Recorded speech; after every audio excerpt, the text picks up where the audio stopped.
प्यारे विद्यार्थियों, आज हम अध्ययन करेंगे बीएससी पार्ट 3 का न्यूक्लियर फिजिक्स का जो टॉपिक है अपना आयनाइजेशन चैम्बर का प्रिंसिपल यानी कि आयनन पोस्ट का सिद्धांत। इसके बारे में हमने पहले भी अध्ययन किया है, इसकी थ्योरी हम पढ़ चुके हैं, इसकी बनावट पढ़ चुके हैं।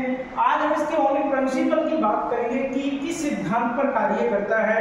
तो इसमें बताया गया है कि जो अपना आयनन पोस्ट होता है उसमें एक धातु की बेलनाकार नली होती है तथा धातु की बेलनाकार नली के अंदर एक महीन तार लगा हुआ होता है, और जो किसके रूप में, धातु की बेलनाकार नली जो होती है अपनी वो कैथोड के रूप में, जबकि महीन तार एनोड के रूप में कार्य करता है।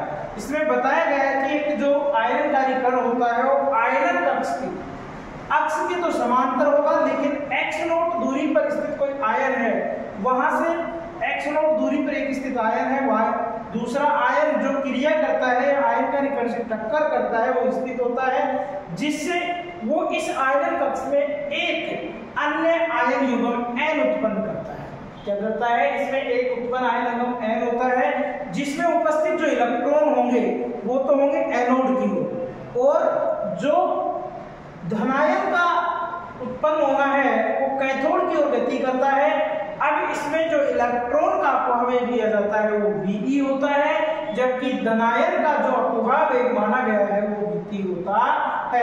अब इसकी कैलकुलेशन करने के लिए बताया गया है कि माना t समय पर इलेक्ट्रॉन के कारण एनोड पर जो प्रेरित आवेश उत्पन्न होगा उसका मान तो है VET, क्या है? QET, जबकि धनायन द्वारा प्रेरित जो आवेश होगा उसका मान है QPT।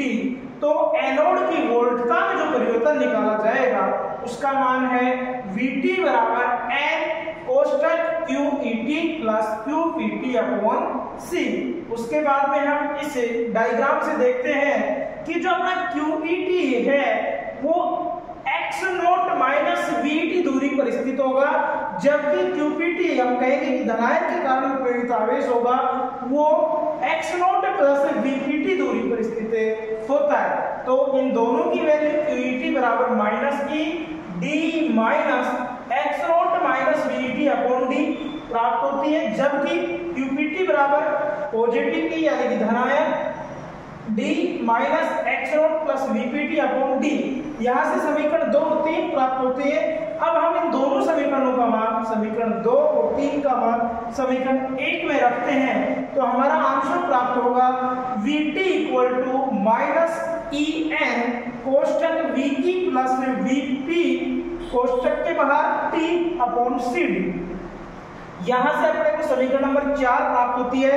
उसके बाद इसमें बताया गया है कि जब इलेक्ट्रॉन के कारण किसी एनोड पर प्रेरित आवेश धनायनों के कारण उत्पन्न प्रेरित आवेश से बहुत अधिक हो तो VET is greater then VPT, यानी कि जब कंडीशन अप्लाई की जाए कि T is less than equal to T के लिए तो VPT के मान नगण्य के बराबर हो जाता है और अपना मान VT बराबर बचता है माइनस NeVET अपॉन CD।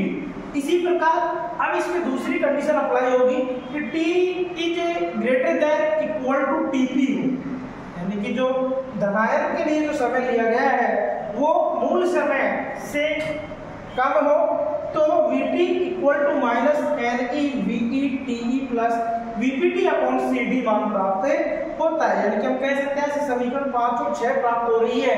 अब यहाँ कंडीशन जब हम अप्लाई करें कि T बराबर TP हो तो T बराबर TP होगा तो अपनी समीकरण होगी Vt बराबर minus NeVETE plus VPTP upon CD। और प्यारे विद्यार्थियों, ये वैल्यू रखने पर हमारे से जो कैलकुलेशन Vt बराबर माइनस Ne अपॉन C प्राप्त होती है, यह समीकरण अपने आयनन पोस्ट के सिद्धांत के लिए प्राप्त होती है और बताती है कि इस स्थिति में जो वोल्टता परिवर्तन का मान Vt होता है वो केवल इस आयनकारी कणों की संख्या n पर निर्भर करता है। इस प्रकार से आज हमने आयनन पोस्ट के सिद्धांत की बात की है। धन्यवाद।